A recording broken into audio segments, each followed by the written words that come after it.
Hello everyone, I hope you all are doing great. So without further wasting any time हम हमारे topic की तरफ बढ़ते हैं। तो आज का जो टॉपिक है वो है एरिक एरिक्सन की साइकोसेक्सुअल स्टेजेस ऑफ डेवलपमेंट।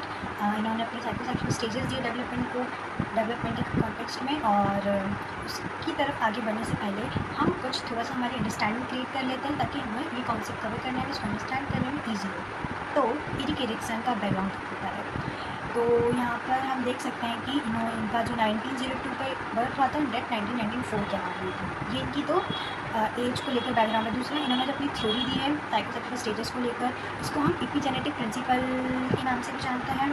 ठीक है, अब हमारी पर्सनैलिटी जो 3 स्ट्रक्चर में डिवाइडेड है, ईड, ईगो, सुपर ईगो, और तीनों ही पार्ट इंडिपेंडेंट है। ईड प्लेजर प्रिंसिपल पे वर्क करता है, ईगो रियलिटी प्रिंसिपल पर, और सुपर ईगो मॉरल प्रिंसिपल पर। और ईगो को हम ऐसे इन दोनों के बीच में ब्रिज की तरह भी देख सकते हैं। Although they are independent, but we can say like that for just our understanding. तो इन्होंने अपनी थ्योरी में इन तीनों पार्ट में किसको ज़्यादा एम्फोसाइज करा है? ईगो को। ठीक है, ये दूसरी बात इंपॉर्टेंट।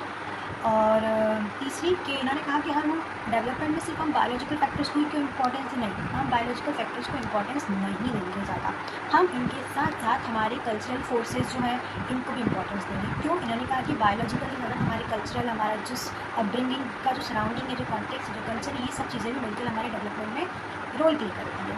ठीक है, अब इन्होंने कहा है कि जो सॉरी हाँ एक सेकेंड, हाँ, इन्होंने कहा है कि इन्होंने जो स्टेजेस दिए, उन्होंने इसमें कहा है कि हर एक इंडिविजुअल हर एक स्टेज पर कुछ कॉन्फ्लिक्ट, कुछ चैलेंजेस को फेस करता है, और उनसे मूव ऑन करना, उनको ठीक तरीके से बिल्कुल इनकाउंटर करना बहुत ज़रूरी है।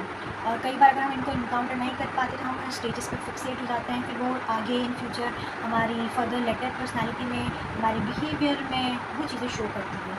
तो इन्होंने कहा कि हर एक स्टेजेस में कुछ कॉन्फ्लिक्ट्स है, कुछ क्राइसिस है, उनको इनकाउंटर करना ज़रूरी है, वरना इंडिविजुअल फिक्सेट हो जाता है। और हम इन कॉन्फ्लिक्ट्स को दो तरीके से इनकाउंटर करते हैं, कुछ एडेप्टिव होते हैं, कुछ मैन एडेप्टिव वेज होते हैं। ओके, तो ये चीज़ें हैं मेनली इनके अंडरस्टैंडिंग में। ओके, अब देखो, अब इनकी स्टेजेस पे जाते हैं mainly. Just give me a minute. तो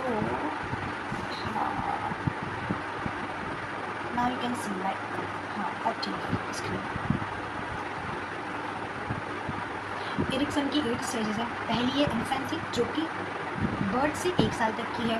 दूसरी है अर्ली चाइल्डहुड, 1 साल से 3 साल के बीच में है। ठीक है, ये इन्फेंसी, ये अर्ली चाइल्डहुड वाली। और तीसरी है प्ले एज, जो 3 से 6 साल के बीच की होती है। फिर आती है स्कूल एज, जो कि 7 से 11 साल। फिर एडोलसेंस 12 से 18। फिर आता है हमारा अर्ली एडल्टहुड, जहाँ पे 19 से 29 है। और मिडिल एडल्टहुड आ गया हमारा। फिर तो स्क्रीन ना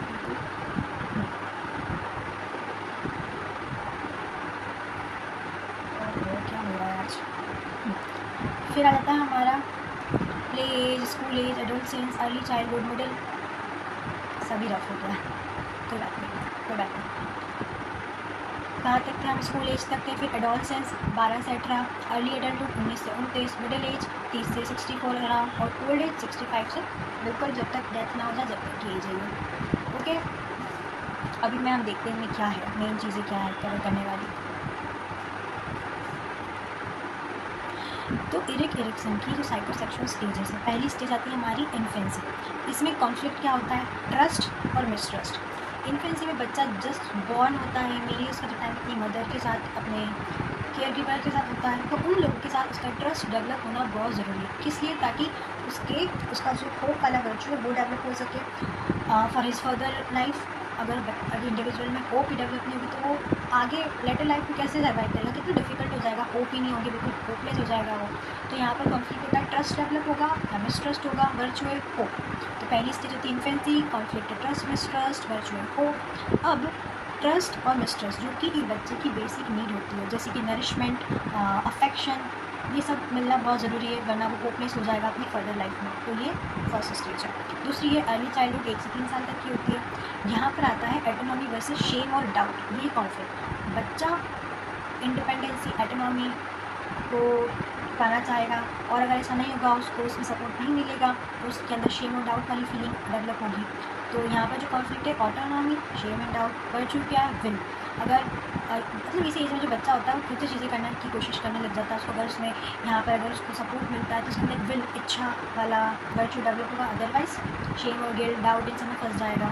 तो यहाँ पर इंडिपेंडेंसी का सेंस डेवलप होता है। ठीक है, ये वर्चू है, ये हमारा कॉन्फ्लिक्ट है, और यहाँ पर इंडिपेंडेंसी वाला मेनली इंडिपेंडेंसी पे फोकस होता है। फिर आती है थर्ड स्टेज, प्लेज, 3 से 6 साल के बीच में। यहाँ पे कॉन्फ्लिक्ट है initiative versus guilt. Initiative plays में क्या होता है, बच्चा इनिशिएट करता है, दूसरों के साथ इनिशिएट करता है चीज़ों का खेलना, है ना। मतलब प्लेज में बच्चा कितना एक्टिव होता है, एकदम पैसिव नहीं होता है, बच्चा एक्टिव होता है। इनिशिएटिव या तो गिल्ट, या फिर वर्चू क्या है, पर्पस। ठीक, अगर वो इनिशिएटिव लेगा तो उसमें पर्पस डेवलप होगा आगे फर्दर लाइफ में। अगर यहाँ पे मान लो कि बच्चा खेल रहा है, पेरेंट्स ने उसको चिल्ला दिया, खेलने नहीं दिया, उसको इनिशिएटिव ही नहीं दिया, तो उसमें गिल्ट होगी, अनसेटिस्फैक्शन, बाउंड्रीज, है ना, और ये सब चीज़ें होगी। फिर उसकी आगे लाइफ में बड़ी दिक्कत होगी। जैसे यहाँ पे लिखा है कि टेकन इनिशिएटिव में डेवलप गिल्ट इफ़ अनसेटिस्फाइड और बाउंड्रीज ओवरस्टेप। भाई अगर पेरेंट्स बहुत ज़्यादा बाउंड्रीज क्रिएट कर देंगे, अगर बच्चे को सेटिस्फेक्शन ही नहीं मिलेगा तो उसमें गिल्ट होगा, और अगर सपोर्ट मिलता है बिल्कुल तो इनिशिएटिव वाला डेवलप होगा, पर्पस डेवलप होगा। तो ये वाली चीज़ है। ठीक है, ये बाउंड्रीज। फिर आती है स्कूल एज, जो 7 से 11 साल के बीच में होती है मेनली। यहाँ पे आता है इंडस्ट्री वर्सेस इंफीरियरिटी वाला कॉन्फ्लिक्ट और वर्चुअल कॉम्पिटेंस। इंडस्ट्री वो वाली इंडस्ट्री नहीं, यहाँ पर यानी कि कॉम्पिटेंस वाला कॉन्सेप्ट, मतलब कि हम पर्टिकुलर किसी, हम लायक हैं, हम कुछ कर सकते हैं, हम योग्य हैं, वो वाली चीज़ होती है इंडस्ट्री। इंफीरियरिटी मतलब किसी काम के लिए नलायक, एकदम डफर है, वो वाला सीन। तो यहाँ पर इस अगर जैसे बच्चा स्कूल में है, अच्छे ग्रेड्स ला रहा है, सब बच्चों के साथ वो कॉम्पीट कर पा रहा है, तो उसके अंदर वर्चू डेवलप का, कॉम्पिटेंस का। और अगर बच्चा बिल्कुल ग्रेड्स ही नहीं ला पा रहा है, पेरेंट्स भी चिल्ला रहे हैं, टीचर्स भी इग्नोर कर रहे हैं, तो उसको क्या लगेगा कि वो बिल्कुल लायक ही नहीं है, और आगे फर्दर लाइफ में उसकी ऐसी ही पर्सनैलिटी होगी, वो अपने आप को बिल्कुल किसी चीज़ के लायक नहीं समझेगा, बिल्कुल कॉम्पिटेंट नहीं समझेगा। तो ये वाला कॉन्सेप्ट है। फिर आता है एडोलसेंस। एडोलसेंस 12 से 18 साल के बीच में। और टू बी वेरी ऑनेस्ट, ये लाइफ का सबसे ही टफ चैलेंजिंग फेस होता है खुद के लिए भी, और उन लोगों के लिए भी जो हमारे साथ रह रहे हैं, हमारे केयर गिवर्स। ये बच्चा बहुत सारी चीज़ें फेस करता है यहाँ पे, बहुत सारी चीज़ें, करियर, मतलब स्कूल, पढ़ाई, बॉडी एंड ऑल को लेकर। एडोलसेंस, यहाँ पर जो कॉन्फ्लिक्ट है वो है आइडेंटिटी वर्सेस कन्फ्यूजन। एडोलसेंस जो होते हैं, जो 12 से 18 साल के बीच के जो बच्चे होते हैं, वो अपने आप की आइडेंटिटी ढूंढ रहे होते हैं, अलग अलग चीज़ें एक्सप्लोर कर रहे होते हैं, एक्सपेरिमेंट कर रहे होते हैं, अलग अलग करियर को लेकर, इंटरेस्ट को लेकर। या तो उनमें हमको अपनी आइडेंटिटी मिल जाएगी, और नहीं मिलेगी तो कन्फ्यूज रहेंगे, कभी बोल रहे हैं पायलट बनेंगे, कभी बोल रहे हैं डॉक्टर बनेंगे, कभी बोल रहे हैं इंजीनियर बनेंगे, अपना इंटरेस्ट ही समझ नहीं आ रहा है। होता है मोस्ट ऑफ द बच्चों के साथ। और इसमें शायद आई थॉट कि उनके केयर गिवर्स, उनके सराउंडिंग्स का भी काफ़ी रोल होता है इस चीज़ में। उनको मिलता ही नहीं गाइडेंस, तो वो कन्फ्यूज रहते हैं बेचारे। जिनको मिल जाता है उनको आइडेंटिटी मिल जाता है, अपना इंटरेस्ट समझ में आ जाता है। तो यहाँ पे वर्चुअल फ्लूइडिटी का एक्सपेरिमेंट कर रहे हैं, अलग अलग रोल्स के साथ डेवलप कर रहे हैं अपनी आइडेंटिटी को, अपनी रोल्स को, सबको ढूंढने की कोशिश कर रहे हैं। तो ये वाला है यहाँ पर। जस्ट बहुत ही पूरा ही हो जाता है, कोई बात नहीं। यहाँ पे थे हम, एडोलसेंस हो गया हमारा। अब होता है अर्ली एडल्टहुड, 19 से 29 साल, 19 to 29 ईयर्स ऑफ एज। ये भी काफ़ी इंपॉर्टेंट फेज है, अर्ली एडल्टहुड। यहाँ पे इंटीमेसी वर्सेस आइसोलेशन का कॉन्फ्लिक्ट होता है, वर्च्यू होता है love. You all guys are think very excited इसको सुनकर, but trust me, it's just a silly and worst thing. Just don't involve and indulge in all the silly things. Trust me, if the person is right or bad, no matter. The consequences, the conclusion is same. That you heard, you have to suffer, so just don't indulge in all of these things. My personal experience. So, okay, let's stay on the topic. यहाँ पे conflict होता है intimacy और isolation का। भाई इस as में बच्चे basically intimacy not in just physical sense but in emotional sense. Intimacy ढूंढ रहे हैं पीर से, अपने एज सेम एज वाले लोगों से, है ना, फ्रेंडशिप बनाने की कोशिश कर रहे हैं, लव रिलेशनशिप्स में जा रहे हैं। और इसमें बच्चा मेनली फैमिली वाले इंटीमेट रिलेशन से भाग ही जाता है। फैमिली कुछ नहीं होती है, इस टाइप की चीज़ें हो जाती है, सब कुछ बाहरी दुनिया में ढूंढने की कोशिश करते हैं। सबसे गलत है, वर्स्ट है। बट ये कॉन्फ्लिक्ट है यहाँ का, बच्चा इंटीमेसी ढूंढ रहा है या फिर आइसोलेट हो रहा है, उसको फ्रेंड्स नहीं बन पा रहे, लव एंड ऑल में फेल हो रहा है, तो फिर वो आइसोलेट कर लेगा अपने आप को। Virtue love establish intimacy relationship with others. That is middle age 30 to 64। Generativity versus stagnation conflict है, और केयर वर्चुअल। मिडिल एज, जहाँ पर करियर, शादी और थोड़ा सा उसके बाद जब बच्चे हो जाते हैं, वो वाला पीरियड है। तो यहाँ पर इंडिविजुअल या तो अपने स्टैगनेट हो जाएगा या जनरेटिव भी। फॉर एग्जाम्पल देखो, contribution to society and be part of family. Generativity individual का प्रोडक्टिव लाइफ बोलते हैं ना, प्रोडक्टिव लाइफ में इंडिविजुअल देखता है क्या उसने अपनी फैमिली के लिए कंट्रीब्यूट करा है, खुद के लिए कंट्रीब्यूट करा है, तो सोसाइटी में कुछ कंट्रीब्यूट करा है या नहीं, है ना, इस टाइप की चीज़ें। या तो स्टैगनेट हो जाएगा। कई बार हमारे साथ बोला ना, हमारी लाइफ स्टाइल हो जाता है, बोलता है हम बिल्कुल कुछ प्रोडक्टिव काम ही नहीं कर रहे, हमारी लाइफ में कुछ प्रोडक्टिव नहीं हो रहा है, हमें सोसाइटी, फैमिली, किसी के लिए भी कुछ नहीं करा है, तो मैं खुद के लिए कुछ करा, वो वाली फीलिंग्स।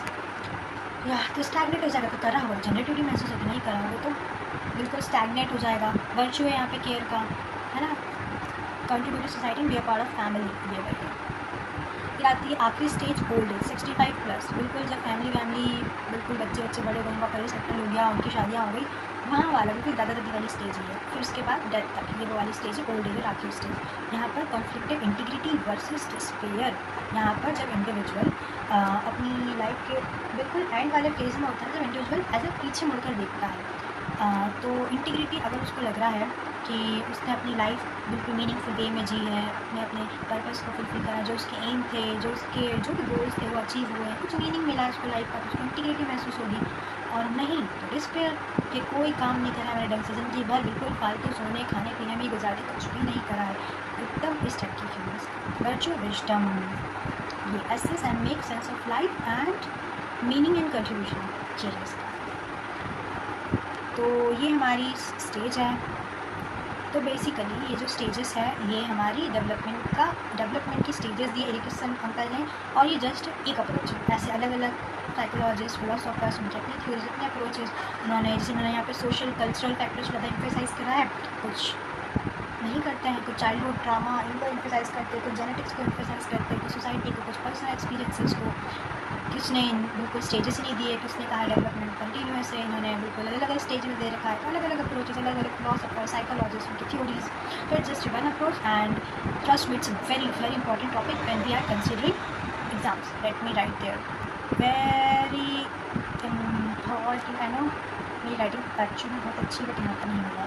तो ये बहुत इंपॉर्टेंट एकदम स्टार वाली थ्योरी है। बहुत सारे क्वेश्चन इसमें से आते हैं। मेनली अभी मैंने भी गेट की एग्ज़ाम दी थी, उसमें भी इसको लेके पूछा था। मेनली ऐसा पूछ लेते हैं क्वेश्चन लाइक दैट कि एरिक्सन ने जो स्टेजेस दी है उसमें विल वाला वर्चू कहाँ पर होता है, या ऐसा पूछ लिया कि इंटीग्रिटी वर्सेस डिस्पेयर कौन सी स्टेज में होता है, तो आप बोलोगे ओल्ड एज में। विल वाला वर्चू तो आप बोलोगे अर्ली चाइल्डहुड में। इस तरीके के क्वेश्चन पूछ लेते हैं। यहाँ पर डिस्क्रिप्शन कि यहाँ पे कौन सा कॉन्फ्लिक्ट है, या क्या मेन चीज़ एम्फेसाइज है स्टेज में, इस तरीके की चीज़ें पूछ लेते हैं। तो ये हर एग्ज़ाम में बहुत इंपॉर्टेंट और कंसिस्टेंट और सवाल होता है, थ्योरी होती पूछी जाती। तो आई होप आप चीज़ इसको कवर करो and all the very best for exams. Thank you watching this video. Will see you soon in a further.